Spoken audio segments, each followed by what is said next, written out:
The text on December 20th was clear. "This year is just my son's immediate family," I replied. "Have a wonderful time," and booked 2 first-class tickets to Paris for my grandmother and me. When they video called on Christmas Eve, Grandma just sipped her champagne and used AirPlay. The family trust document lit up their television, showing the new trustee.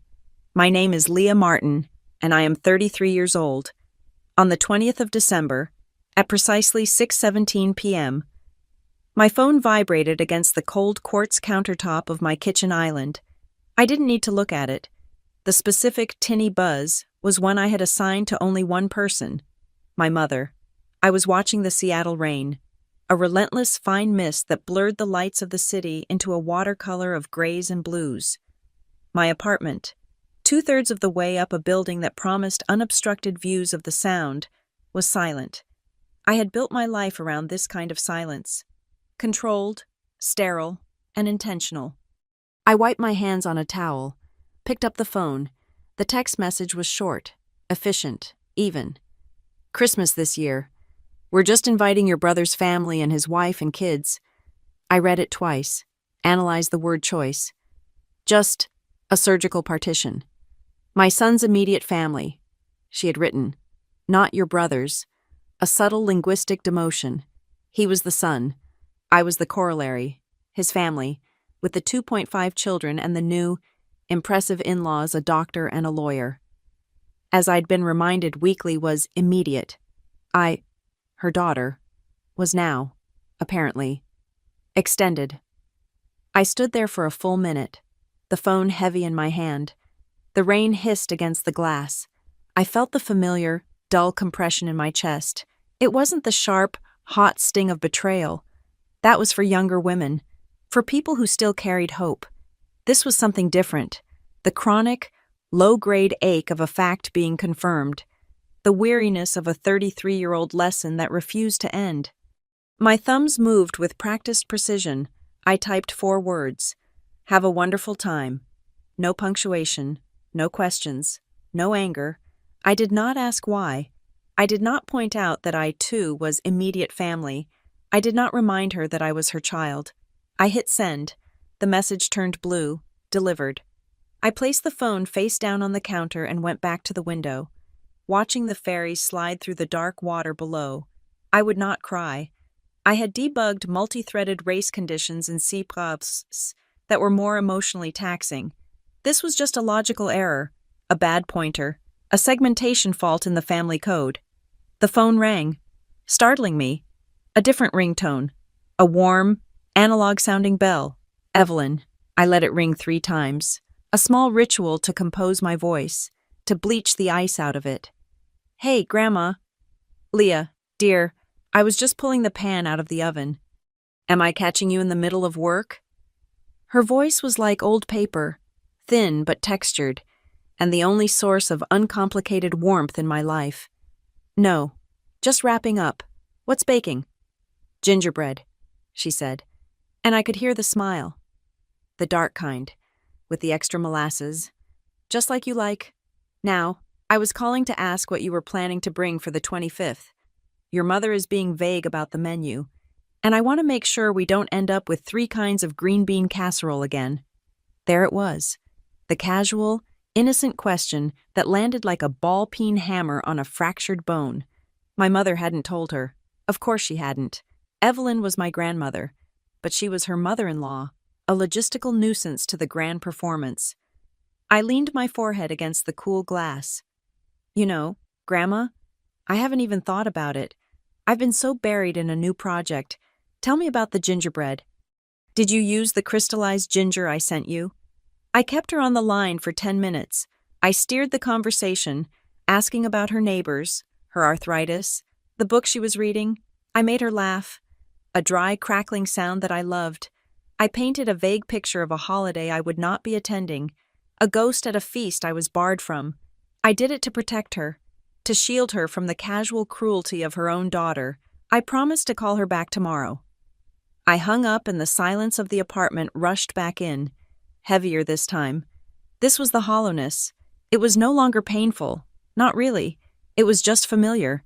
It was the exhaustion of a lifetime spent on the periphery, 33 years of being the quiet, intense, difficult one, while my brother, with his easy smile and football trophies, soaked up all the light. I was the one who didn't fit the narrative. My successes were weird, nerdy, and unphotogenic. His failures were romanticized as finding himself. I walked over to my laptop, sleek and black on the desk. I opened it. The screen illuminated my face, my real life, my calendar. Sentinel Arc Labs, a block of red tomorrow morning. NDA call project Scythe IP escrow terms. I thought about the terms, the clauses I had personally drafted, hidden deep in the acquisition contract, the intellectual property kill switch, tied to an escrow account that only I and my two co-founders, Maya and Darius, could access. The thing that made the $290 million sale possible. The thing that ensured our employees got 20% of the payout before the venture capitalists saw a dime. The thing that had made 3 of the top partners at a major San Francisco law firm look at me.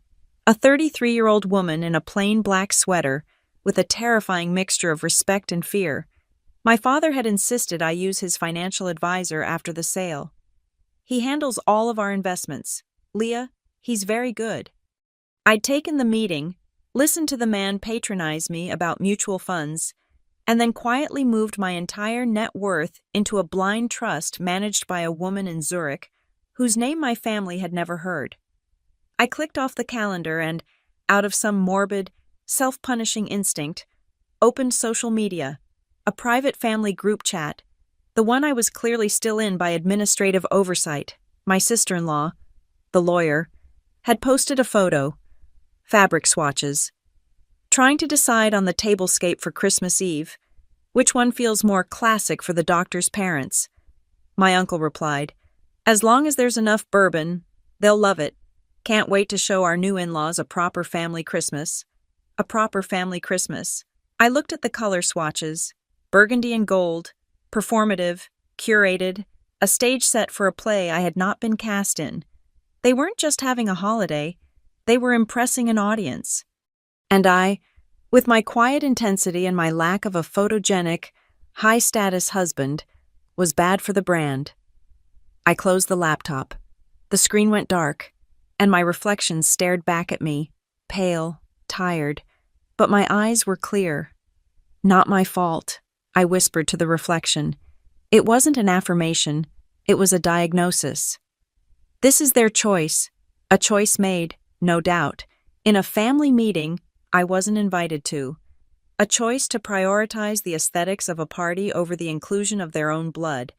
I would not fight it. I would not beg for a seat at a table that was never truly set for me. I opened a drawer in my desk. Beneath a stack of unread security journals, there was a folder. I pulled it out. A flight itinerary, drafted 6 weeks ago, never ticketed. Seattle C to New York, JFK, 2 round-trip, first-class seats, for Grandma Evelyn. She had mentioned in passing, months ago, that she'd always wanted to see the Rockettes at Christmas, that she'd seen a newsreel of it once back in the 1950s, but never had the money. I had found the best seats, booked a suite at the St. Ush Regis overlooking the park, arranged for a private car, and then, a week before the planned trip, her hip had flared up. "Oh, next time, dear," she'd said, her voice small with disappointment. "It's too much. Don't waste the money." The itinerary sat there, a ghost of a kindness, an uncashed check. My professional phone, a hardened, encrypted device, buzzed on the desk. A different number. I picked it up. "Mr. Jensen, good evening. Leah Martin." The voice on the other end was gravelly, professional. "Ms. Martin, good to hear from you. Everything is quiet here. Just confirming the systems check. Is the radiant heating operational in the main lodge?" "Yes, ma'am. Fired it up yesterday, just as you scheduled. The snowplow service is on standby for the main road, and the pantry is stocked per your list. And the generators. Fuel topped off, tested this morning. You're all set, if you decide to come." "Thank you. Mr. Jensen, I'll let you know." I hung up. The ranch. 600 acres in Paradise Valley, Montana, purchased for $6.2 million in cash through a shell corporation. A fortress of pine and glass and quiet, powered by its own systems, with a high-speed fiber line I'd paid to have run 20 miles up the mountain. A place my family did not know existed. A place I went when the noise of their expectations became too loud. I looked from the encrypted phone back to the unpicketed flight to New York. I looked at the family group chat, still glowing on my laptop, the text message from my mother, the exclusion, the performance, the unused ticket for Evelyn, and a new thought, cold and clear and sharp as a diamond, crystallized in my mind. If I am not invited to their Christmas, I will host my own. Not in Montana, not in New York. My fingers flew across the keyboard. I didn't open a travel site. I opened the airline's dedicated app, the one for their highest tier, invitation-only status. Seattle, C to Paris. CDG, departure. December 22nd, return open, passengers 2, cabin first class. The screen displayed the price. It was a number that would have made my father, who still checked the price of gasoline 3 times before filling up, physically ill. I didn't blink. My thumb pressed confirm purchase. The screen refreshed. Your tickets are confirmed. We look forward to welcoming you on board. I picked up my personal phone. I opened a new text message. To Evelyn. My thumbs hovered for a moment, then typed, Grandma, I have an idea. I paused, a small, thin smile touching my lips for the first time all day. It's a little crazy. Paris. I hit send. The rain was still falling, but the gray in the apartment felt different now. It was no longer the color of an old wound. It was the color of a blank slate. The message to Evelyn hung in the digital air. Paris. I had sent it, and I could not pull it back. The decision was made. The roots of it, I realized, were not planted tonight in my Seattle apartment. They were deep, anchoring me in the dry, dusty soil of Spokane, Washington, where I grew up. My childhood home was not a bad place, not in the ways people write books about. It was comfortable. It was safe. It was just a place where the spotlight had a predetermined target, and that target was never me. My older brother, Mark, was the sun. I was a distant, vaguely orbiting moon. He was broad-shouldered, charismatic, and photogenic. He played football. In our part of America, that was currency. The house was a shrine to his achievements. Trophies lined the mantelpiece, heavy gold-plated plastic men frozen in a perpetual stiff arm. Game balls with scores written in silver marker sat in the den. His framed jersey hung in the hallway. These were tangible successes. They were loud. People understood them. My successes were quiet.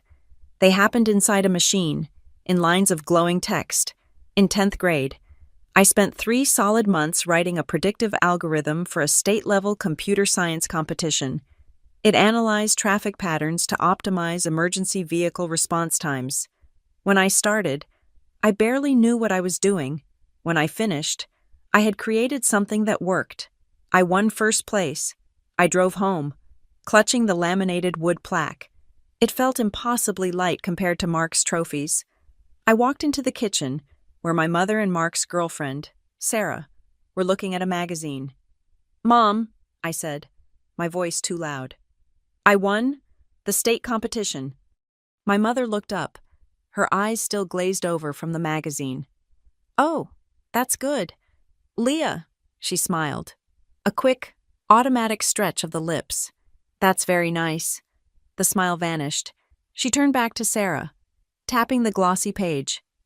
Now, Sarah, we absolutely must decide on the fabric for your prom dress. Do you think the periwinkle is too much? We have to consider the lighting in the ballroom. I stood there for a moment, holding the plaque, the periwinkle. It was very important.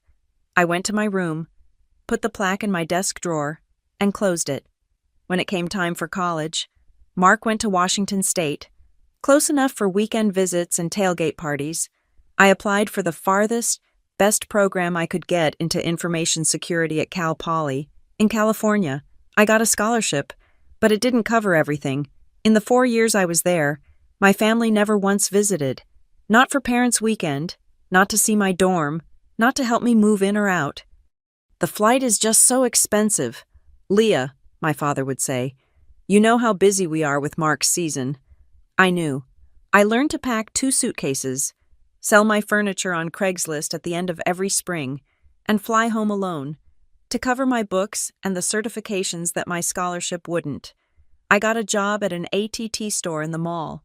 It was a terrible job. I sold SIM cards and phone cases to angry people, but I was good at it. I was good at the technical side, at fixing the problems the other reps couldn't. 1 month, they put my picture on a poster near the entrance. Employee of the Month Leah Martin. It was cheesy. A laminated poster tacked to a corkboard. I was wearing the awful blue polo shirt, and my smile was awkward, but I was proud. I had earned it. 30 hours a week on top of a full engineering course load. I took a picture of it and sent it to the family group chat. My brother sent back a thumbs-up emoji. My mother didn't reply. My father's text came an hour later. A private message. Don't show off. Leah, it's not becoming. Humility is important. I looked at the text. Then I looked at the poster. Then I thought about the trophies on the mantle back home. I didn't understand the rules. His victories were for public consumption. Mine were showing off. I stopped sending pictures. When I graduated, I didn't take the safe job offer from a defense contractor. I had an idea. It was a small, ambitious idea, a lightweight, heuristic spam filter for enterprise email clients. I called it Sentry. I built a prototype in my tiny San Luis Obispo apartment when I told my parents I was starting a company. Their reaction was a sigh. Leah, stability is so important, my mother said, her voice laced with that familiar, weary disappointment. Your brother has such a good, stable job at the bank. He has a 401k. This computer thing, it's a gamble. Wouldn't you rather just be comfortable? I don't want to be comfortable, I said. Well, you'll learn, my father said, as if I were a child touching a hot stove. They were right about one thing. It was a gamble, and I lost. The first startup burned through my small seed funding in 18 months. My co-founder, a college friend, took a real job 6 months in. I held on. I tried to code, market, and sell all at once. It broke me. The company folded, leaving me with nothing but a worthless LLC and $35,000 in credit card debt I had used to pay for server space. I moved back to Washington, but I couldn't bear to go to Spokane. I landed in Tacoma, in a tiny room I found on Craigslist. It was barely 100 square feet, with a single window that faced a damp, mossy brick wall. I could touch both walls if I stretched out my arms. I got a job doing freelance IT support, debugging other people's broken websites for $50 a pop, just to make the minimum payments on my cards. I was 26 years old. I was a failed founder. I was a disgrace. I told my parents the company was pivoting and that I was consulting. They just nodded, their faces a mask of, I told you so, and changed the subject to Mark's engagement. There was only one person who had believed in Sentry, my grandmother, Evelyn. When I had my first beta, she was the only one in my family who asked to try it. She had an ancient, wheezing laptop, still running an unsupported version of Windows. I spent 3 hours on the phone with her, walking her through the installation, listening to her describe the icons on her screen. She was my entire user base. When the company failed, I didn't tell her, but she knew. Grandmothers always know. I drove to her little house in Spokane one weekend, a failed prodigy seeking sanctuary. I didn't even go to my parents' house. She opened the door, looked at my pale face and the dark circles under my eyes, and just nodded. She didn't say, I'm sorry, or what happened. She said, you look thin. I'll make cocoa. We sat at her kitchen table, the one covered in a faded vinyl tablecloth. She pushed a mug of dark, rich hot chocolate across to me. It was the good kind, the one I had just sent her, made with shaved chocolate, not powder. She sat down, her hands wrapped around her own mug. So, she said, it didn't work. No, I whispered. staring into the mug. It was a complete failure. I lost everything. Dad was right. Evelyn snorted, a sharp, dismissive sound. Failure is the cover charge for ambition. Leah, I looked up. It's the price you pay just to get in the door, she said, her eyes sharp and clear. Most people, they stand outside. They're afraid to pay. They just look through the window, and they spend their whole lives wondering what it's like in there. You paid. Honey, you're inside. Don't you dare leave the line now. That sentence was the steel rod they'd forgotten to put in my spine. I drank the cocoa. I drove back to Tacoma. I started working, my family. Meanwhile, doubled down on their own ambitions. Their ambition was normalcy. It was the perfect, traditional. Proper Christmas. It was their annual performance. Mark was the star. His wife, Sarah, was the supporting actress. And I was stage crew. I learned my role. I learned to fly in on the 24th, smile, and make myself useful. I was the one who washed the good crystal by hand. I was the one who took the coats. I was the one who listened to my uncle's boring stories. Nodding with performative interest, I made myself small and quiet and helpful. I learned to blend into the background, to become the neutral-colored wallpaper against which their holiday could shine. But while I was washing their dishes, I was building my fortress. I kept my tiny, damp room in Tacoma. I worked the IT jobs during the day. At night, I taught myself. I didn't study app development. I went darker. I downloaded virtual machines. I studied reverse engineering. I learned incident response. I tore apart malware, byte by byte, to see how it worked. I learned how hackers thought, how they moved through a system, how they broke things. I didn't sleep. I just learned. On the rare occasions my family asked about my computer job, it was only to measure me. Are you making good money now, Leah? My father would ask. Is it as much as Mark's bonus? I would just smile and say, I'm comfortable, Dad. I learned a very important lesson in those years. Love, I discovered, doesn't have a key performance indicator. You cannot quantify it. You cannot force it. You cannot earn it by being good or smart or successful. It is either given or it is not. But respect is different. Respect is a transaction. And sometimes, the only way to earn it is by proving, unequivocally, that you do not need it. My value, I learned, was not in my presence. It was in my absence. It was in my silence. I looked at the text message I had just sent to Evelyn. Paris. I wasn't just offering her a trip. I was cashing in my chips. I was done paying the cover charge. I was about to buy the club. Sentinel Arc Labs was not born in a startup incubator with whiteboard walls and kombucha on tap. It was born in a rented garage in Tacoma, the kind with a rattling metal door and a concrete floor so cold it seeped through the soles of your shoes. This time, I was not alone. I had learned from Sentry. You cannot build a fortress by yourself. I had Maya, and I had Darius. Maya was law. She had walked away from a junior partnership at a Seattle firm, claiming she was tired of defending the dragons and wanted to build the castle.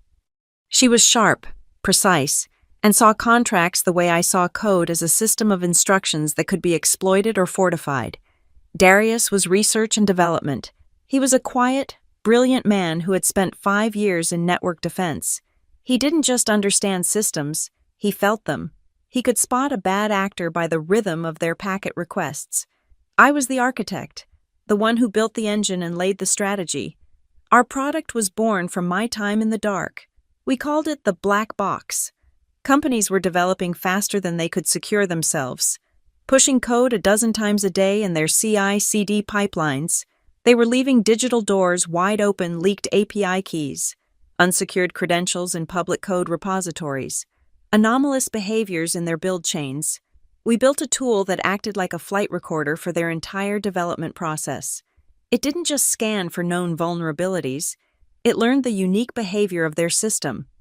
It created a baseline of normal, and the instant the very microsecond a developer or a process acted abnormally, the black box flagged it, isolated it, and sounded the alarm. The first 6 months were brutal.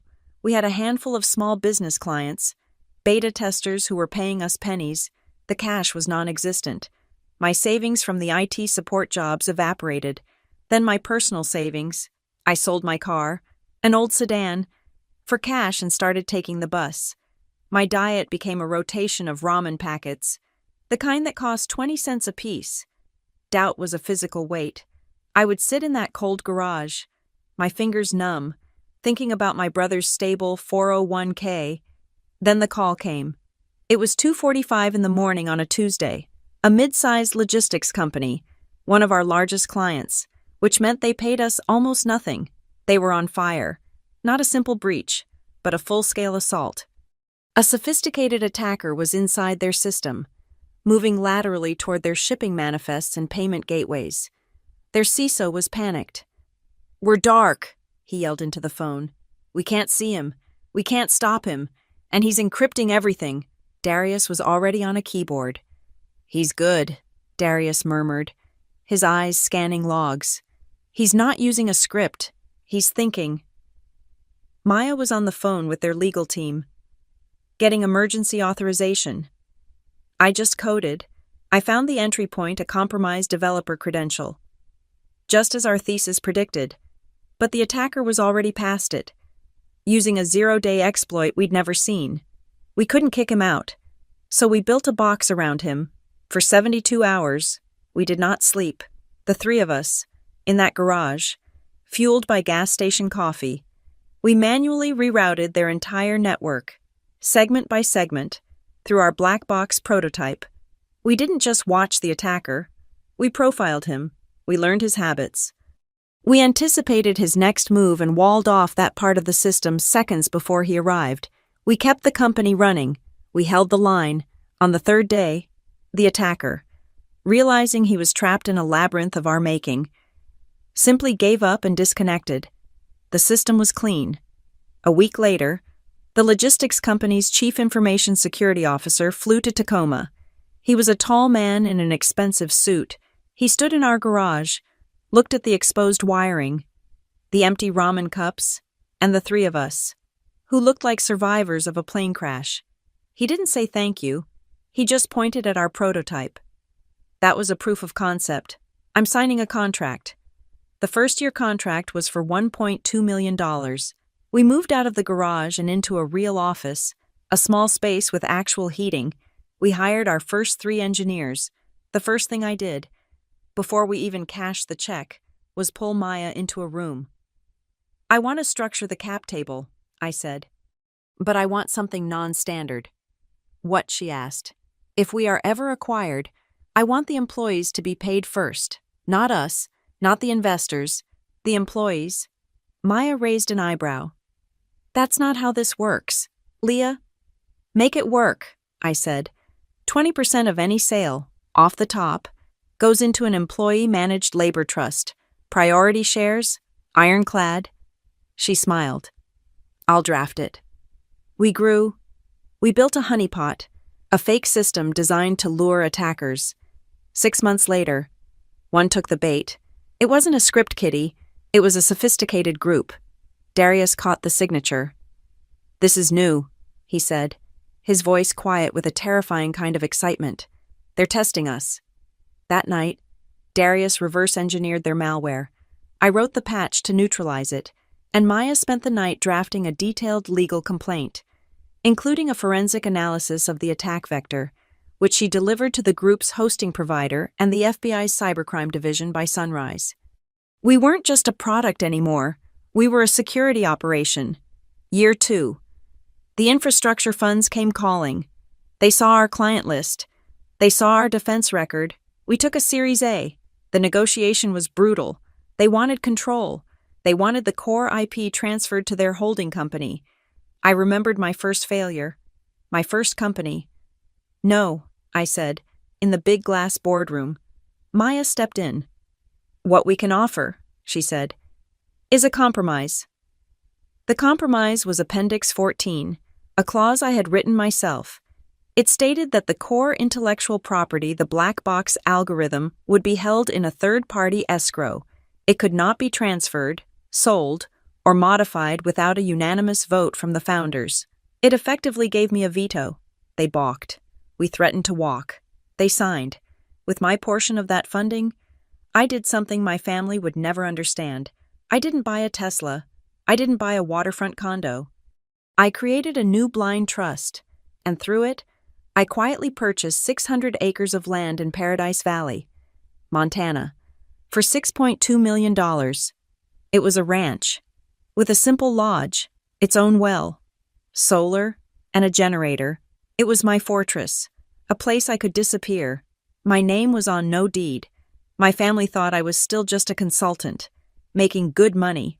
Year 4. We achieved FedRAMP moderate certification. It was a grueling, expensive process, but it opened the door. We could now sell to the United States government. The acquisition offer came 6 months later. A tech titan, the ones who buy everything, they flew us to their campus. We sat in a room that was probably worth more than our entire Series A. Their lead negotiator started the offer. Maya just smiled. "Before we discuss price," she said, "I want to make sure you've all had a chance to read Appendix 14 of our investor agreement." The color drained from the negotiator's face. He had not. The final deal was signed 3 weeks later, $290 million. The first wire transfer from the acquisition account was not to the investors. It was for $58 million, or 20%. Moved directly into the Sentinel Arc Employee Trust Fund. It made our first engineers, our office manager, our sales team, all of them millionaires. I resigned from the board of directors the day the deal closed. I kept only one role, a paid advisory seat. I had my ranch, I had my exit, I had my freedom, and I had done it all from the shadows. While my family was busy arguing over who would bring the best wine to impress the in-laws, the text message, "Have a wonderful time," was still marked delivered. It had not been read. My mother, I knew, was letting it sit. She was letting me sit. She was waiting for the inevitable follow-up, the why the hurt feelings. The call where I would be emotional and she would be logical and calming, explaining the difficult social logistics of the holiday season. I denied her the opportunity. I went about my evening. I made a cup of tea. I read 3 technical briefs on new encryption vulnerabilities.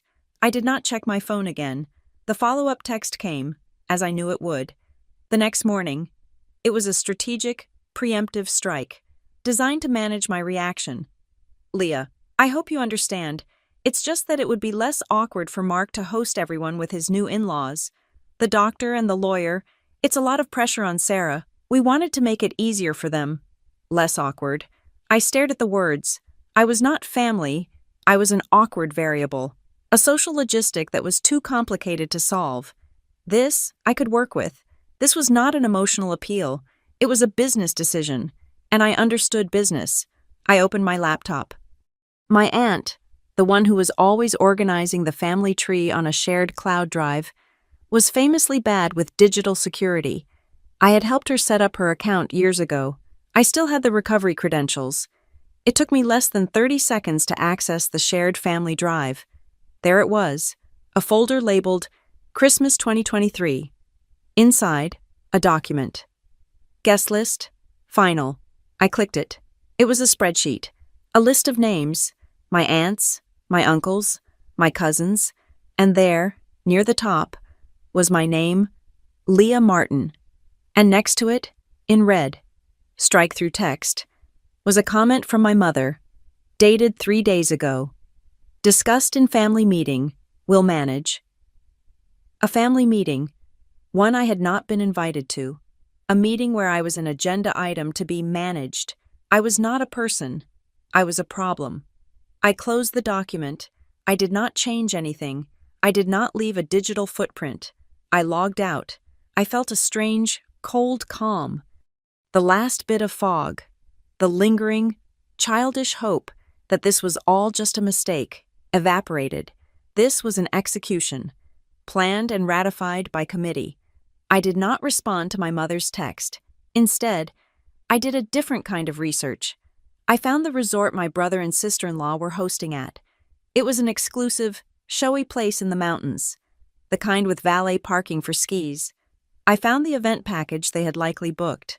I pulled a high-resolution satellite image of the main lodge from a public server. I looked at the sprawling deck, the huge outdoor fireplace, the perfectly manicured grounds. "Nice," I said to the empty room. "But not for me." My phone buzzed again. This time, it was Evelyn. Her text was simple. "Your mother told me the plan. If you're sad, you come over here. I've got that dark gingerbread." I looked at the message, and the ice around my heart cracked. Just a little. She didn't argue. She didn't make excuses for my mother. She just offered sanctuary. She offered cake, I typed back, my fingers moving quickly now. "Grandma, I have a plan. It's not cake. It's better. How is your hip feeling?" Her reply was almost instantaneous. "Old, but it still travels. What are you up to, child?" "I'll call you in an hour," I wrote. "Pack a bag." Then, the operation began. I was no longer Leah Martin, the excluded daughter. I was Leah Martin, the architect. My objective was not to host a better Christmas. My objective was to create a memory so profound, so perfect, that the snub from my family would become what it truly was irrelevant. First, the venue. I opened the browser, Hôtel de Crillon, Paris. I had stayed there once for a business meeting. It was not just a hotel. It was a statement. It overlooked the Place de la Concorde. I booked the Bernstein suite, a corner room with balconies and a view of the Eiffel Tower. I paid for it with the card from my private trust, the one my family's financial advisor didn't know existed. Next, the main event, Christmas Eve. While they would be managing the awkwardness of their new in-laws, I would be managing a different kind of detail. I called the hotel's concierge directly. "I need a private dining room for the evening of the 24th. For two? Yes, just two. I want it to have the best view of the square, and I want flowers, peonies. If you can find them in winter, they're her favorite." I confirmed the booking. I selected the menu, a classic French réveillon, and paid for it in advance. Then, the memory. My grandmother wasn't a materialist. She was a woman of stories, of moments. I needed to honor that. I hired a small, discreet Parisian film crew, a two-person team I found through an art house production company. I sent them an email with clear instructions. "This is not an influencer video. This is a tribute. You are to be invisible. You are capturing the story of an 80-year-old woman seeing Paris for the first time. It is for her. It is for memory." I delved deeper. I remembered a story she told me, about a postcard she'd had on her mirror for 40 years. It was a painting from the Musée d'Orsay, a specific one, a minor impressionist piece, but it was the one she loved. I contacted the museum's curatorial office. I explained the situation. I made a significant donation to their arts education fund. In return, they agreed to a private, after-hours tour for Madame Evelyn on the 23rd. They would open the gallery she loved, just for her. No crowds, just her and the painting. The plan was solid, but it needed a personal touch. I went into my closet, to a garment bag in the back. Inside was my grandmother's old coat, a beautiful classic wool coat from the 1960s. She had given it to me, but it was too small. I had kept it, meaning to have it restored. I took it to the best tailor in Seattle. "I need this relined," I said, "and I need a custom tag sewn into the inside, over the heart." The tailor looked at me. "What should the tag say?" "Evelyn Delaney Passage à Paris." He nodded, a small, knowing smile. "It will be ready." There were two final, practical problems. First, Evelyn's comfort. My apartment in Seattle was my fortress. But it wasn't a home for her. I went to my desk, opened the safe, and took out a small, velvet box. Inside was a single, high-security key. The key to the penthouse I had bought, the one 2 floors above my own, which I kept empty. As a guest house and a quiet place to think, it was her escape route. A place in the city she could go, anytime, no questions asked, if she ever needed to be away from the noise of the family. I put the box in my bag. Second, communication. I would not have my grandmother fumbling with international phone plans. I went to the store and bought two brand new, top-of-the-line smartphones. I spent an hour configuring them. I set mine up with my credentials. For hers. I simplified the interface. I removed every app except Photos, Weather, and a single, large button on the home screen. A picture of my face. I programmed it. One touch, I would tell her. That's all you have to do to call me, anywhere in the world. I activated an unlimited global roaming plan on both devices. My last act of preparation was an email. I compiled the entire itinerary flights, hotel, tour times, dinner reservations. I attached her medical information and her preferred pharmacy. I sent it to her primary care physician in Spokane. Subject: medical clearance for international travel. E. Delaney. I laid out the plan. The minimal walking required. The comfort and care I had arranged. I asked him to confirm her prescriptions and to clear her for travel. I leaned back. My calendar was full. My finances were deployed. My logistics were locked. I thought about the family meeting. The red strike-through on my name. The text about awkwardness. I would not send a single angry text. I would not make a single phone call. I would not argue, or defend, or ask for an apology. I would just create a memory so bright and so beautiful that it would cast their petty, curated Christmas into a permanent shadow. My silence would be louder than any argument I could ever make. I drove to Spokane in a rented black sedan, the kind that blends in. I didn't go to my parents' house. I went straight to Evelyn's. She was waiting on the porch, wearing her old wool coat and carrying a small tapestry handbag with a worn brass clasp. It was the same bag she had carried to my high school graduation. "You're late, child," she said, her eyes sparkling.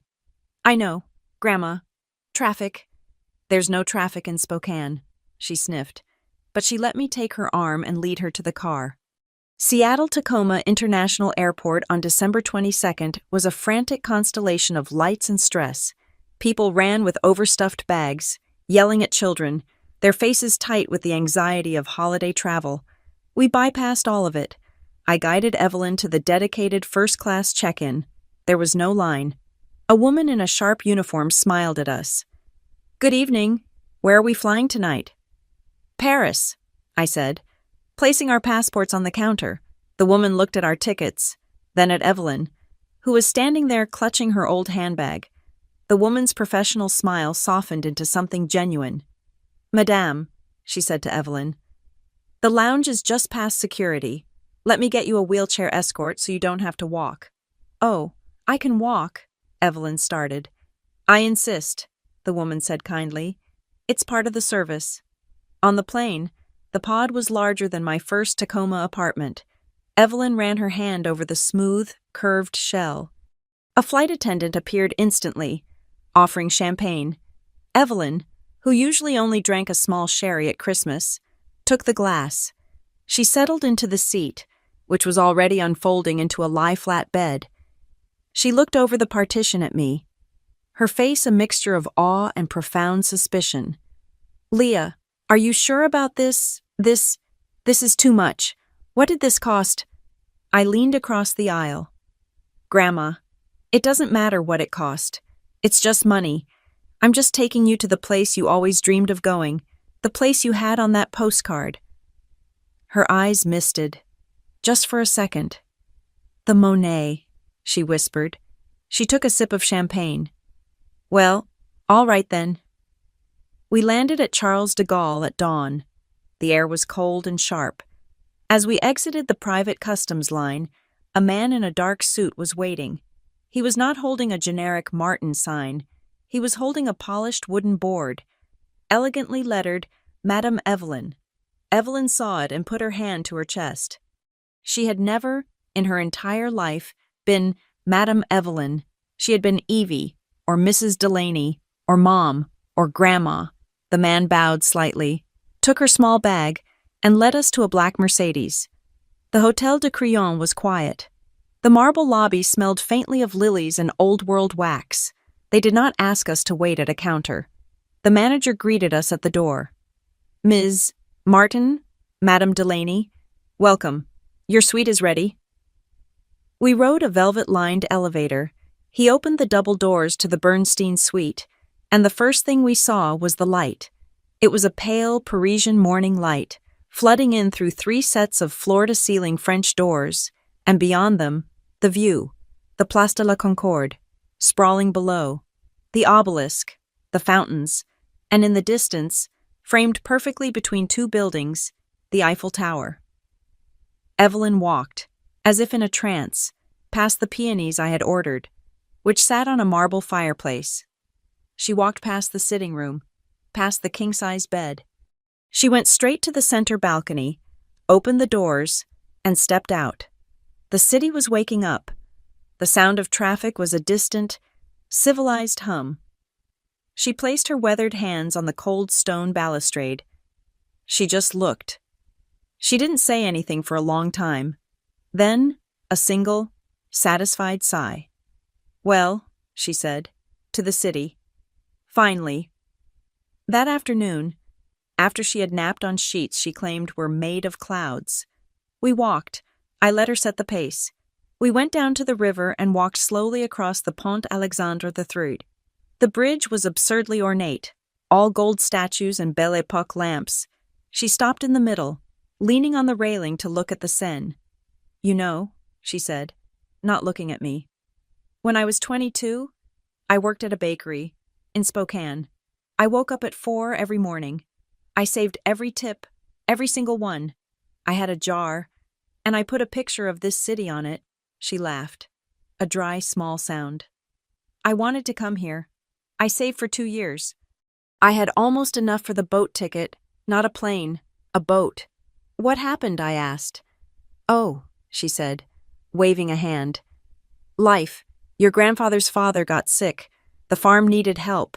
The money went to a tractor engine, and just like that, it was gone. You don't get second chances at 22. I took her arm. "Sometimes you just get them at 80. I took her shopping, not to the big, intimidating flagship stores on the Champs-Élysées. I took her to a small, quiet boutique in the Marais I knew. The owner, a chic woman in her 60s, saw Evelyn and immediately understood. She didn't try to sell her something trendy. She brought out a simple, beautiful dress of soft, gray wool and a matching cashmere wrap. Evelyn tried it on. It was perfect, except the shoulder was a little stiff. The owner called over a tailor, who was working in the back. He took one look, nodded, and returned in 10 minutes. The seam on the shoulder adjusted perfectly, sitting warmly on her frame. Evelyn looked at herself in the mirror. She didn't look like a tourist. She looked like she belonged. That evening, the 23rd, was for the museum. The main halls of the Musée d'Orsay were dark and silent. A single curator met us at a side entrance. We walked over the glass floor, our footsteps echoing in the vast, empty train station. He led us up to the Impressionist gallery. It was roped off, but he unhooked the velvet rope for us. "Please," he said, "take your time." Evelyn found it instantly. The postcard, the painting she had looked at for 40 years. It was a simple Monet, a quiet landscape, not one of his famous ones. She walked right up to it, closer than any guard would normally allow. She just stared at it, her head tilted. The cameraman I had hired, a young man who looked more like a student, was 20 feet away, his camera low. He wasn't filming Evelyn. He was filming the painting and then panning slowly to her face, capturing the reflection of the canvas in her eyes. She reached out, her finger trembling, and grazed the edge of the heavy gold frame. A single tear traced the line down her cheek. She wasn't sad. It was the tears of a debt being paid. Later, we had dinner, not at the Grand Hotel, but at a tiny bistro on a side street, the kind with checkered tablecloths and a gruff, friendly owner. We ate coq au vin and drank a simple, robust red wine.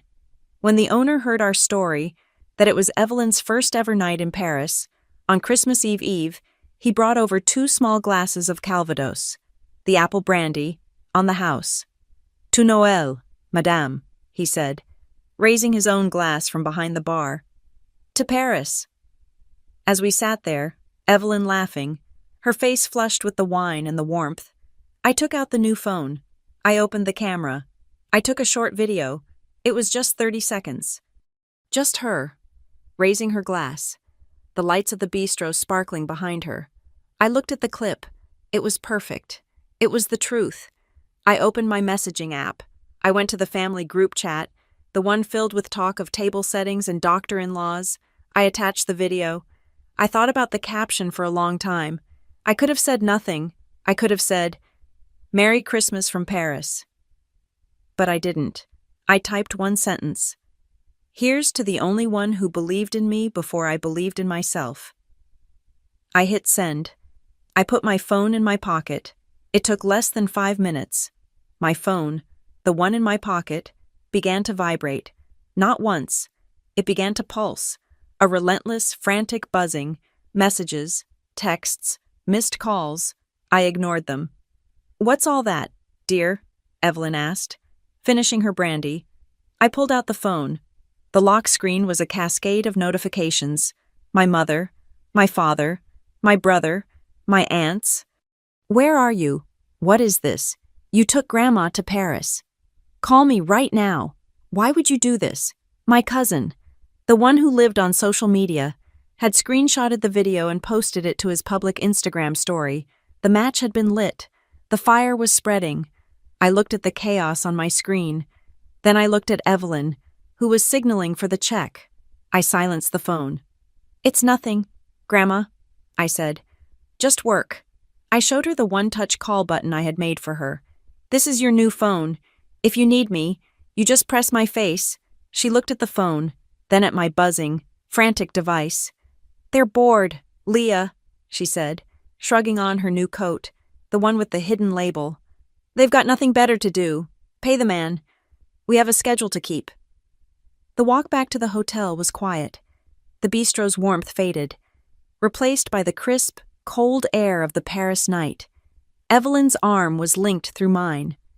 She didn't ask about the phone, and I didn't offer an explanation. Inside the suite, the soft lighting and the view of the illuminated city felt like a sanctuary. But the phone on the table was a blinking grenade. I sat on the sofa. Evelyn went to the balcony, looking at the city. "It's beautiful at night," she said, her voice calm. "All those lights." I picked up the phone. 22 missed calls, 47 text messages. I opened the first one. My mother. "You need to call me immediately. This is not funny. Leah." I pressed the call button. She picked up before the first ring was finished. "What do you think you are doing?" Her voice was not worried. It was sharp, cold, and vibrating with rage. "Good evening, Mother. I'm just getting back to the hotel." "Don't you good evening me. You took your grandmother out of the country without telling anyone. Are you doing this just to spite me? To make us look bad?" I looked over at Evelyn, who was still peacefully watching the traffic circle the obelisk. I turned back, lowering my voice. "I'm with the person who invited me. Mom, you were very clear about your guest list. I just made other plans." "You," she sputtered. I heard my father's voice in the background. "Give me the phone, Carol." His voice boomed onto the line. "Leah, what is this Christmas is for family? It's for being together. You don't just run off to Europe with your grandmother." Being together doesn't start by uninviting someone over a text message. "Dad?" "That was a misunderstanding," he yelled. "Your mother was just trying to manage. The in-laws. It's complicated." "It didn't seem complicated to me," I said, my voice flat and cold. The guest list was very clear. My name had a red line through it. "We'll manage." You managed it. Now I'm managing my own holiday. There was a stunned silence on the other end. He hadn't known I'd seen it. "How did you—" "That's not the point. The point is, you are being divisive and cruel, and you are upsetting your grandmother." "She looks fine to me," I said. "She's on the balcony, enjoying the view of the Place de la Concorde. But thank you for your concern. I have to go." "You will not hang up on me." I pressed the red icon. I ended the call. The silence that followed was heavy. My phone immediately buzzed again. My mother. I declined the call. It buzzed again. A text message. From a number I recognized but rarely used. My sister-in-law. Sarah, the lawyer. Her text was different. Leah, I had no idea you were this wealthy. My parents are asking questions. This is very awkward. I stared at the message. This was the real problem. Not my grandmother's happiness, not the fractured family. The performance had been disrupted. The new in-laws, the doctor and the lawyer, were confused. The narrative of the humble, successful son and the difficult spinster daughter was collapsing. I typed a reply. You didn't need to know. I put the phone on Do Not Disturb. A new message slipped through the filter. My brother, Mark. It wasn't text. It was a picture.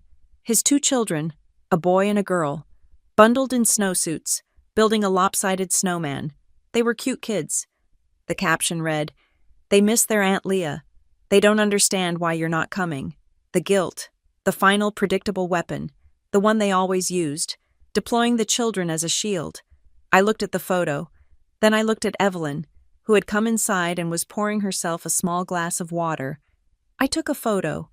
Just a simple, candid shot. Evelyn, in the beautiful hotel suite, with the lights of Paris twinkling behind her. She was smiling, a small, contented smile. I sent the photo back to my brother. No text, no caption. Just her smile, countering his. My phone buzzed again. My mother. She had found a new angle. Leah, you don't understand. Our house is small. We're trying to host Sarah's entire family. It was just a matter of space. It was just too difficult to arrange. Too difficult. Too small. I went to my laptop. I logged back into my aunt's cloud drive. I found the folder for the resort. I found the catering contract. It included a photo of the private family room they had booked for the Christmas Eve dinner. It was a sprawling, rustic hall with vaulted ceilings, a stone fireplace, and seating for 50. I took a screenshot. I texted it to my mother. Looks like plenty of room to me. This time, the silence was longer. Then, a new message. From my Aunt Carol, my mother's sister. Leah, dear, I need to be honest with you. They had a meeting. Your mother and father, they said you've become difficult to talk to, that you're intense, and they didn't want to upset the new in-laws dynamic. They said you wouldn't fit in with the happy mood. I read the text, and the last piece of the puzzle clicked into place. The final, cold, hard truth. It was never about the space. It was never about the money, or the difficulty, or the logistics. It was about hierarchy. It was a pecking order. I was the family's registered failure, the weird, quiet one. And when the new, high-status in-laws arrived, I was the one who had to be moved to the children's table and then out of the room entirely.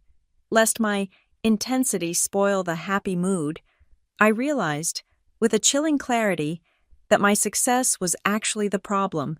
As long as I was the struggling, quiet consultant, I was manageable. But the woman who had sold a company, the woman who had disappeared and reappeared with resources that Leah was a threat to the established order, she had to be managed. She had to be put back in her place. Evelyn walked over and sat down in the armchair across from me. She had heard my side of the conversation. She had seen the expression on my face. She reached out and put her small, wrinkled hand over mine, stilling my fingers, which were already typing an angry reply to my aunt. Leah, she said, her voice firm, but kind. Stop explaining. Stop defending. You've been explaining yourself to them your whole life, and they have never, not once, bothered to listen. She squeezed my hand. You're here. I'm here. This is real. That is just noise. Let them talk. You and I. We have a schedule. Now, live. I took a deep breath. I let it out. I turned the phone over, face down on the table. She was right. I went to my laptop to check on the details for Christmas Eve. An email was waiting in my secure inbox, the one I used for legal and financial matters.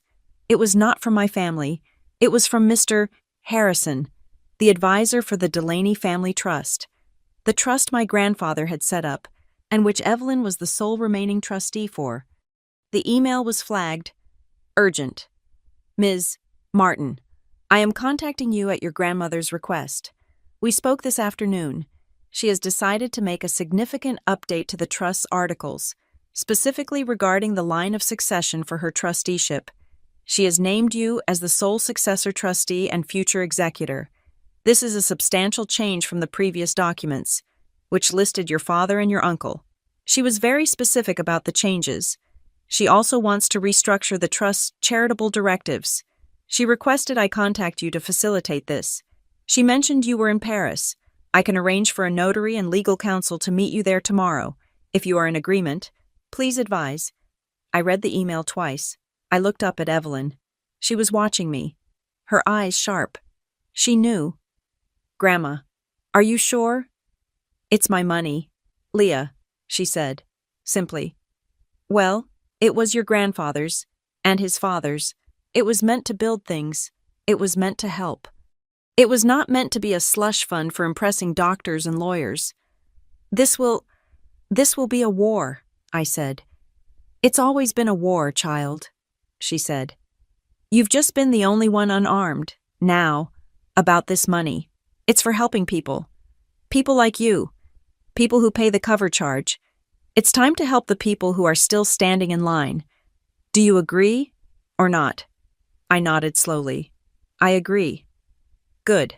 My personal phone, the one I had silenced, lit up with a new kind of notification, a group video call. My mother was summoning the troops. I let it ring. Aren't you going to answer? Evelyn asked. What's the point? It's just more noise. Answer it, she said, a new unsteely tone in her voice. It's time, but we'll do it on my terms. I tapped the accept button, the screen filled with their faces, all crowded onto a sofa in the mountain resort. My mother, my father, my brother, their faces were stormy. Leah, my mother began, her voice high. We need to talk about this whole thing. This misunderstanding needs to be cleared up, right now. I just looked at her. Before I could reply, Evelyn leaned into the frame. She was smiling, a polite, distant, hostess smile. Carol, dear, she said, her voice as smooth as glass. What a surprise. We were just getting ready for bed. My mother's face froze. Mom, Leah, what have you done? Leah has done me the kindness of an invitation, Evelyn said, which is more than I can say for some. Now, you want to clear things up? Wonderful. We'll be having dinner tomorrow night, Christmas Eve, a private room. You all know where we are. Come if you want, or don't. She reached out and, with one perfectly manicured finger, ended the call. The private salon at the Hôtel de Crillon was a theater set for a final act. The room was long and narrow, dominated by a dark mahogany table that gleamed under the low, flickering light of a dozen thick candles. The air smelled of old wax and the sharp, impossible scent of winter peonies, which were arranged in low crystal vases. In the far corner, a string quartet played a quiet, complex arrangement of The Christmas Song. Through the tall French windows, the Place de la Concorde glittered, a universe of light away from the world we had left. At the end of the room, above a marble fireplace, a large, dark screen was mounted. It was currently quiescent, displaying only 5 elegantly scripted words, Evelyn à Paris. Evelyn sat at the head of the table, her spine straight. She was wearing the new gray wool dress, and she looked less like a grandmother from Spokane and more like the matriarch of an empire. I sat to her right.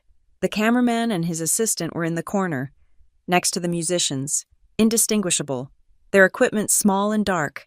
A sommelier, wearing a silver taste-fin, poured a small measure of champagne into Evelyn's glass. She raised it, her hand perfectly steady. She did not look at me. She looked down the length of the empty table, as if addressing a full board of directors. Leah, she said, her voice clear and resonant in the quiet room, to a Christmas where no one is forced to feel small. She took a sip. I raised my own glass. To Evelyn, I said, I nodded to the hotel attendant who stood discreetly by the door. The lights in the room dimmed further, leaving only the candles and the glow of the city.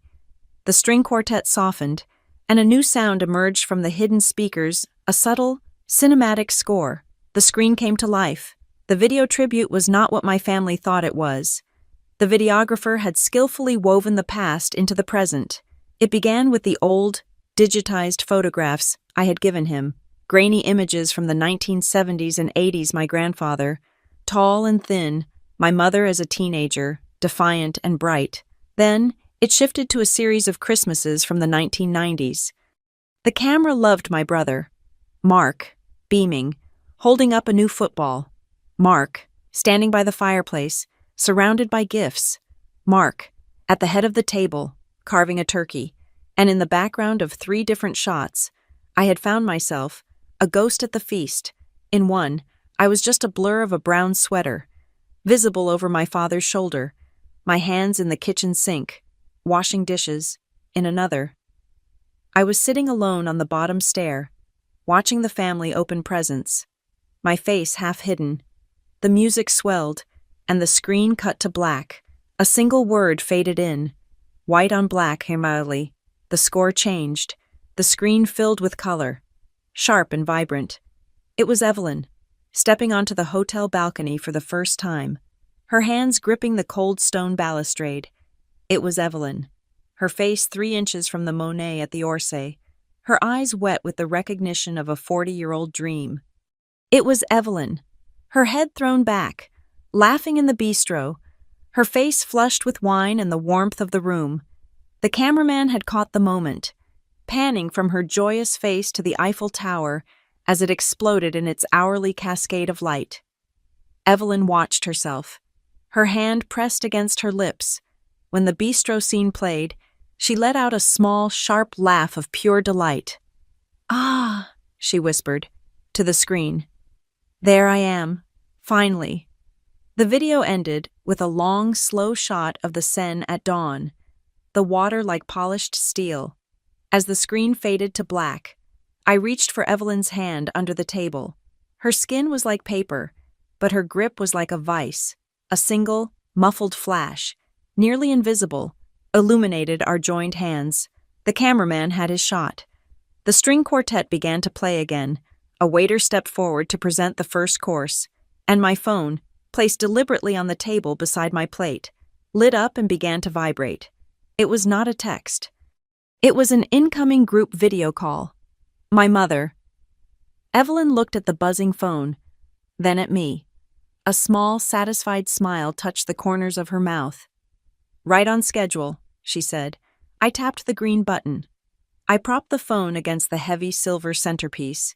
Their faces flooded the small screen, a chaotic jumble of anger and confusion. My mother was front and center, her face pale and pinched. My father loomed over her shoulder, his expression thunderous. On a sofa behind them, I saw my brother and Sarah, his lawyer wife. I could even see my aunt and uncle, drawn into the drama. They were crowded together in the rustic, expensive lodge in Washington, the great stone fireplace roaring behind them, their perfect Christmas interrupted. "Leah," my mother began, her voice high and tinny through the phone's speaker, "what is the meaning of this, that story? Your cousin saw it. He sent it to everyone. Everyone is calling. What have you done?" They had seen the social media fallout. They had not seen the tribute. "Merry Christmas, Mother," I said, my voice perfectly level. "We were just sitting down to dinner." "Don't you Merry Christmas me," she shrieked. "You are trying to humiliate this family. You take my mother." "Carol," Evelyn's voice was not loud. It was low, cold, and absolute. It cut through my mother's rising panic like a surgeon's blade. Everyone, 3,000 miles away, fell silent. "You wanted to clear up the misunderstanding," Evelyn said, leaning into the phone's view. "We are clearing it up. Now, watch." She nodded to the hotel attendant. "Monsieur, if you please." The airplay. The attendant tapped a small tablet. My phone's screen flickered, and then its image was mirrored onto the giant screen above the fireplace. At the same time, I shared my screen with the group video call. My brother's face went blank. What is this? What is she doing? The screen in our Paris salon and the screen in their hands in Washington now showed the exact same thing. It was not a video, it was a clean digital document, a PDF. The title was at the top, in stark, unforgiving Times New Roman. First Amendment to the Evelyn Thomas Delaney Family Trust. I heard a sharp intake of breath. It was Sarah, the lawyer. She knew what this was. As the sole living trustee, Evelyn said, her voice as calm as a frozen lake, I have instructed my counsel to make some significant updates. They were ratified and filed this morning. Leah, if you would. I scrolled to the first item. My voice was flat, the voice I used to use when reading technical specifications. Item 1, I said, the creation of the Delaney Grandchildren's Scholarship for Technology. This scholarship will disperse $500,000 annually, in perpetuity, to be awarded to first-generation female students in computer science and engineering, with priority given to applicants from the state of Washington. My father's face was turning a dangerous shade of red. Evelyn, you can't. The trust. That's our... I can, Evelyn said. It's done. Item 2. Leah. I scrolled again. Item 2. All real estate assets currently held by the trust in King County, Washington. I paused. My father looked confused. My mother was lost. But Sarah, the lawyer, closed her eyes. She knew the county records. Specifically, the property at Four Seasons Private Residences, Seattle, Unit 28B, will be immediately transferred, title and all, to the newly formed Delaney Pathways Foundation. What foundation? My brother asked, his voice weak. A nonprofit foundation, I said, dedicated to funding STEM education for underserved middle school girls. The foundation will be governed by a board, with myself, Leah Martin, serving as the non-salaried executive director, with sole and exclusive voting rights. My mother's eyes went wide. But that's your apartment. No, I said. It's the penthouse I keep for guests. It's now the foundation's primary asset and headquarters. This is manipulation, my father roared, finding his voice. This is insane. We will contest this. This is elder abuse. Leah, you? Item 3. Evelyn's voice was so cold, it could have cracked glass. I scrolled to the last clause. This was Maya's contribution. My Sentinel ARC lawyer had drafted it on a 3-hour notice, and it was a work of art. Item 3, I read. The forfeiture clause. In the event that any listed beneficiary of the original trust or their spouse, I made eye contact with Sarah's frozen face on the screen, engages in litigation, public disparagement, slander, or any form of public attack, whether verbal, written, or by proxy, against the acting successor trustee, all their future dispersals and claims upon the trust, in their entirety, will be immediately and irrevocably forfeited.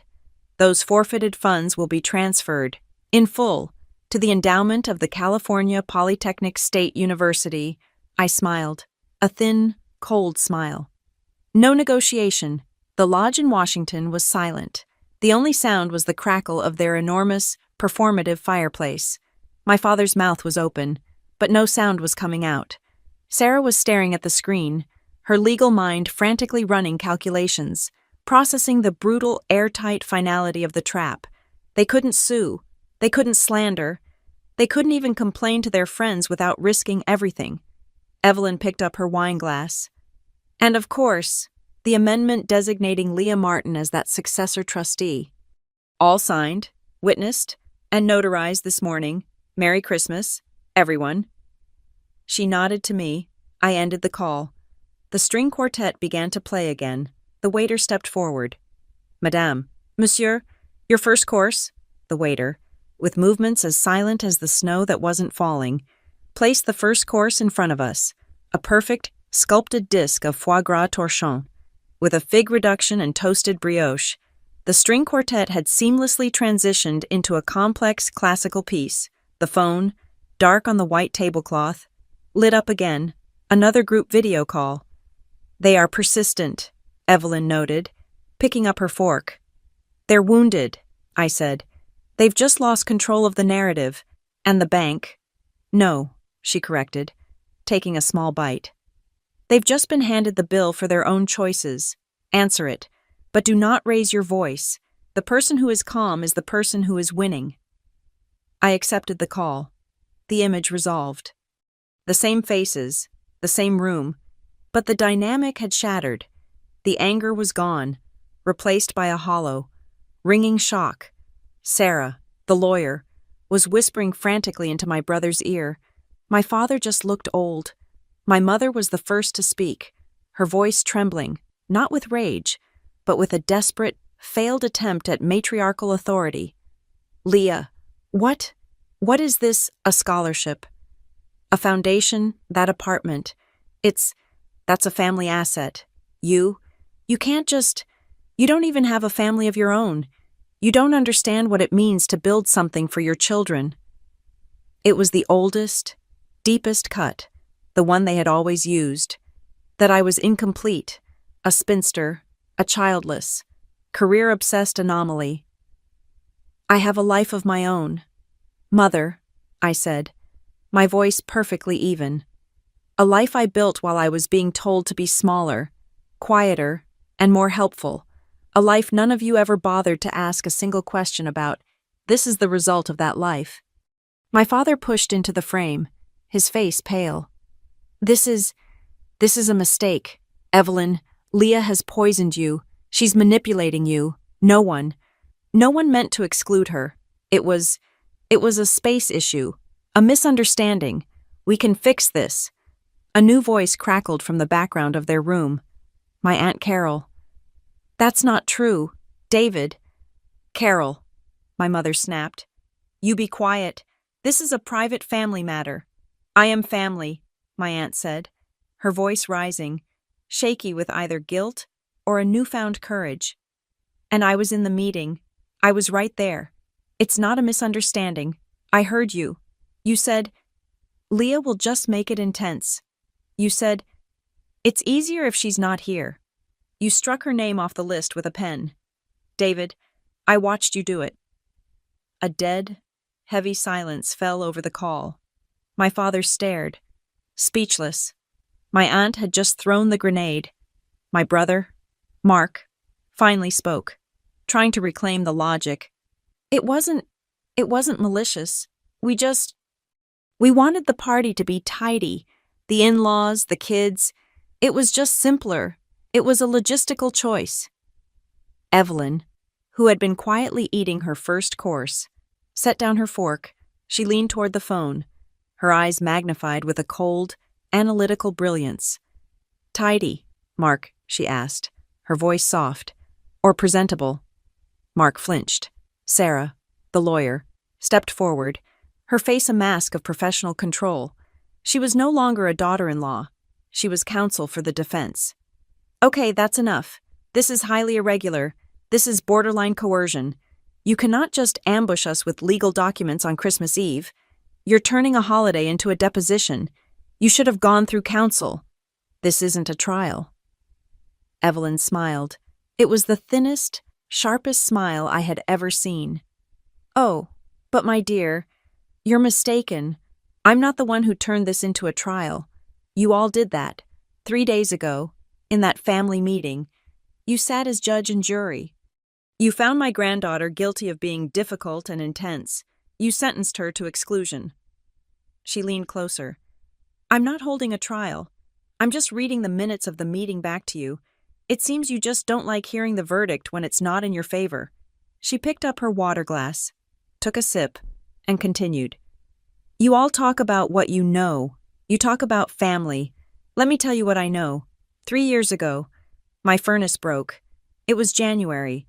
The temperature in my house was 40 degrees. I called your father, David.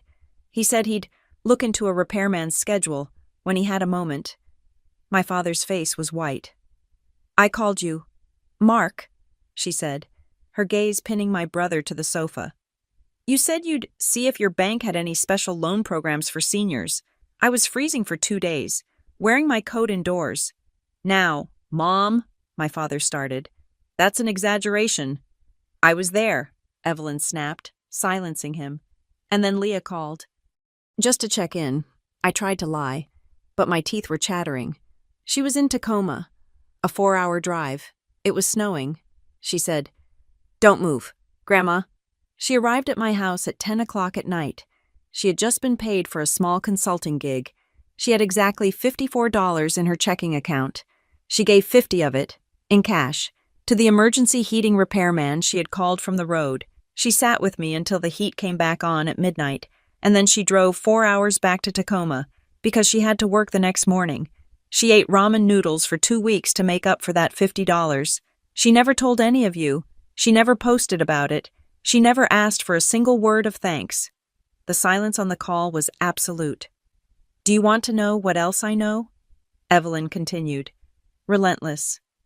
I know that when the First Presbyterian Church downtown, the one your mother pretends to love, needed a new server system for their food bank, a donation of $10,000 appeared from an anonymous donor. I only know who it was because I volunteer there, and I saw the car that dropped off the hardware late at night. I recognized the license plate. It was Leah's rental. She didn't want a plaque. She didn't even want a tax receipt. She just wanted the hungry to get fed. My mother's face crumpled. It was the first genuine, unscripted emotion I had seen from her in years. I didn't know, she whispered. She never said any of that.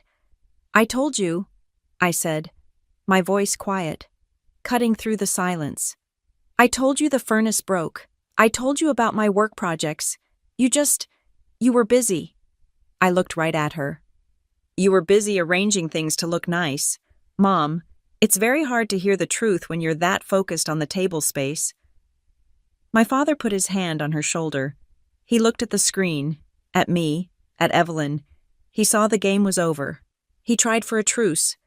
This is all just... It's all in the past. It's Christmas. Let's just stop. Okay, stop. Leah, Evelyn, come home. We'll fly you back. We'll fix this. We'll go back to how it was. This was it. The final, desperate plea for reset. The desire to rewind the tape, to put the genie back in the bottle, to pretend the red line was never drawn. No, Dad, I said. He looked confused. No, you don't get it. You're still not listening. Back to how it was is the problem. How it was me washing your dishes by hand while you praised Mark for showing up. How it was you telling me humility was important while you built a shrine to his football trophies. How it was me being the family ghost, the quietity support, the one you could rely on to be small. How it was all of you sitting in a room, deciding I didn't fit in with the happy mood. You struck my name from the list. Dad, that was the end of how it was. I looked at all of them, one by one.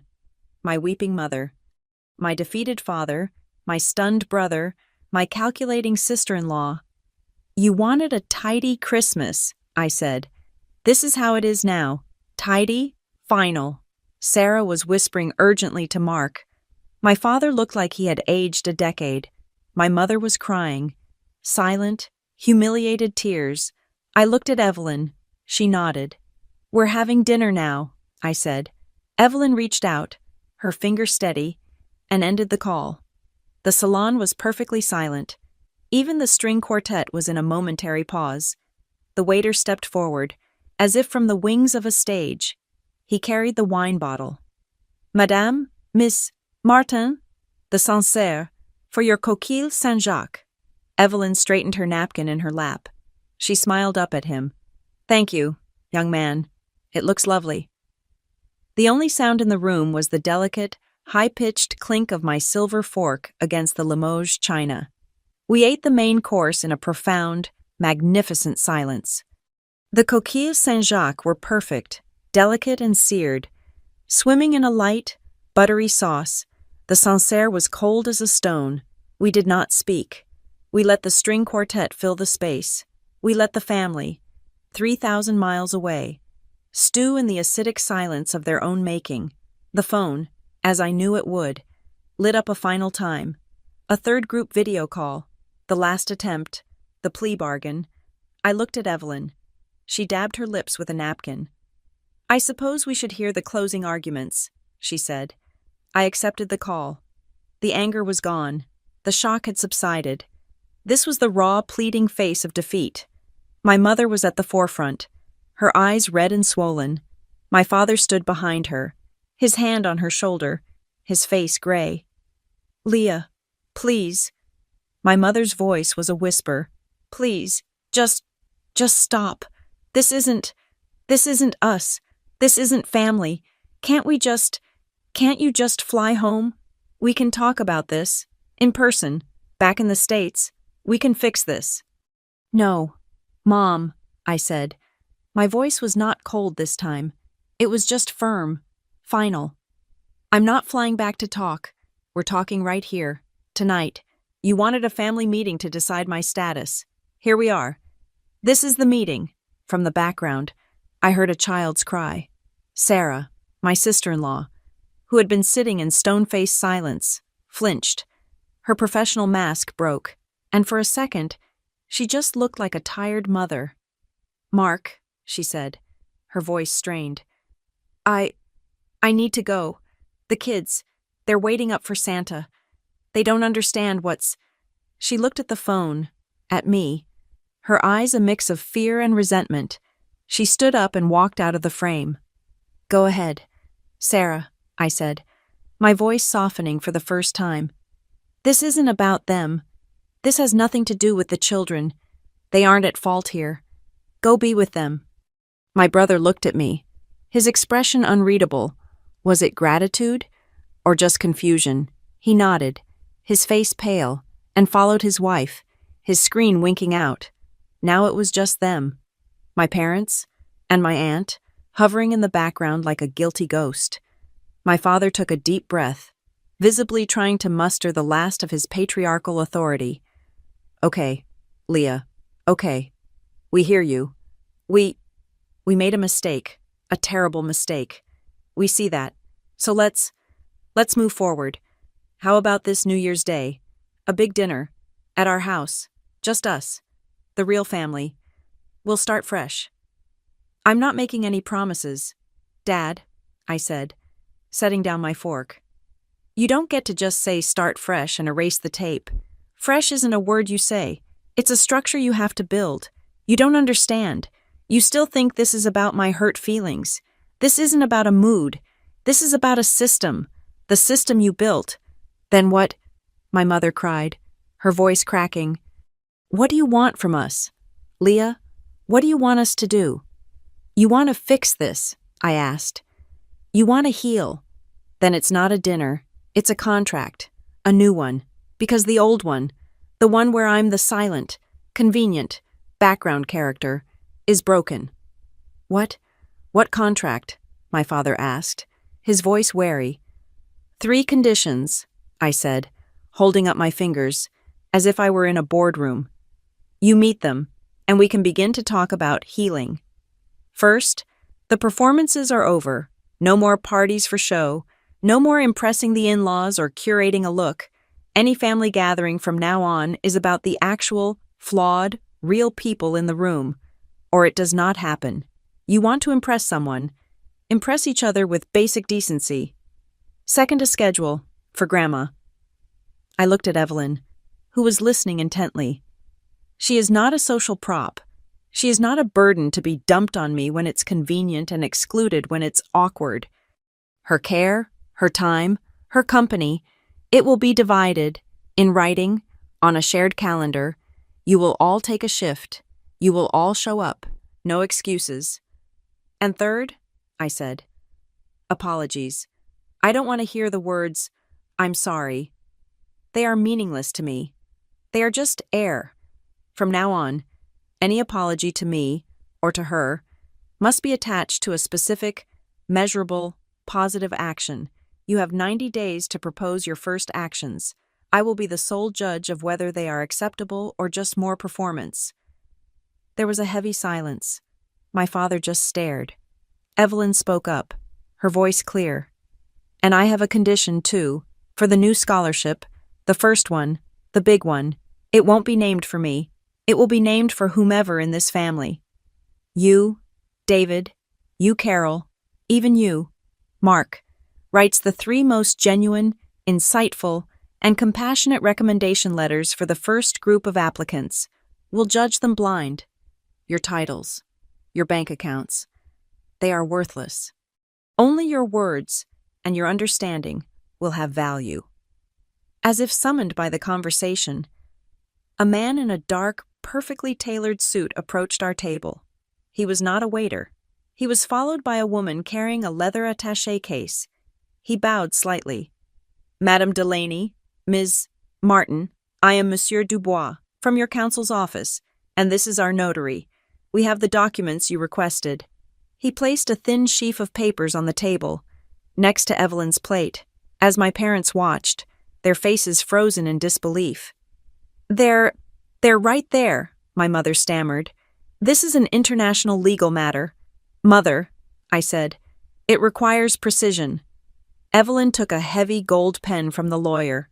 She signed the last page of the document, the one designating me as executive director of the Delaney Pathways Foundation. The lawyer and the notary countersigned, witnessing it. "It is done," the lawyer said in a low voice. At that exact moment, my secure phone, my work phone, rang. I excused myself and answered it. "Maya, you're on speaker." "Good evening. Leah, Merry Christmas." Maya's voice was crisp. "Just confirming. The U.S. Council has the wireframes. With the notarized Parisian witness statements you are scanning to me right now. The Foundation's corporate charter is ironclad. It will be filed and formalized with the state of Washington by 9 a.m. Eastern tomorrow. They can't touch it. They can't contest it. The forfeiture clause is, and I quote, brutally perfect. Congratulations, Director." I hung up and looked back at the screen. My father was shaking his head. "The Foundation, all that money, Leah, you'll control all of it. That apartment, the trust funds. The salary," my mother whispered, her mind finally grasping the scale of it. "An executive director of a foundation that large. My God, Leah." I cut her off. "I am taking no salary," I said. "I have my own money. I am taking only the voting rights. The money stays with the foundation. It will be used for the work, for the girls who are building their own lives." This was the one thing they could not compute. The act had no selfish motive they could recognize. It broke their logic. But why?" my father asked, his voice small. "Because I am not buying respect, Dad," I said, leaning in. "I am just stopping myself from being rented." On the screen, my Aunt Carol, who had been silent this whole time, finally, completely, broke. It was not a quiet, dignified cry. It was a raw, ugly, painful sob. She pushed past my father, her face filling the camera. "Evelyn," she wailed. "Oh, God, Evelyn, I am so sorry. I am so sorry. I knew it was wrong. I went along with it. I wanted to be part of the nice party. I didn't say anything. I'm so sorry." Evelyn looked at her, not with anger, but with a profound, weary practicality. "Stop crying, Carol. It's a waste of energy. You want to be sorry. Good. Use it. Starting tomorrow. I want you, and I want you, David, and I want you, Carol, my daughter, to call one of the other children in this family, not Mark's, one of your sister's kids, the cousins you ignore, and I want you to ask them one simple question. What do you need for your education? Not for sports, not for a new car, for their studies. That is your first action item. Now, stop crying." A high, clear bell chimed in the salon. The head waiter, who had been waiting for this exact cue, stepped forward. He was followed by another, carrying a large silver tray. "Madame, Ms. Martin," he said, his voice warm. "Your omelette norvégienne." He placed the large, domed, baked Alaska in the center of the table. He took a small, silver ladle, filled it with dark rum, and warmed it over a small blue flame. Then, with a flourish, he poured it over the dessert. There was a soft whoosh. A column of blue-gold flame erupted, spectacularly bright. It licked up toward the ceiling, illuminating the entire room. It lit up our faces, Evelyn's and mine, in a warm, dancing glow, and on the small phone screen, it reflected, tiny and brilliant, in the tear-streaked, horrified, and utterly defeated faces of our family. The blue-gold flames of the omelette norvégienne burned low, leaving a warm, caramelized meringue. The waiter, with practiced ease, began to serve the dessert. The phone on the table remained dark, the video call still active, a silent, open witness. My family was still there, trapped in their lodge, watching us. Monsieur Dubois, the lawyer, cleared his throat. He looked not at my family, but at the notary, and then at the small, official camera she had placed on the corner of the table. "Madame Delaney," he said, his voice formal, "for the record, we have the final document, the digital signature page for the successor trustee designation.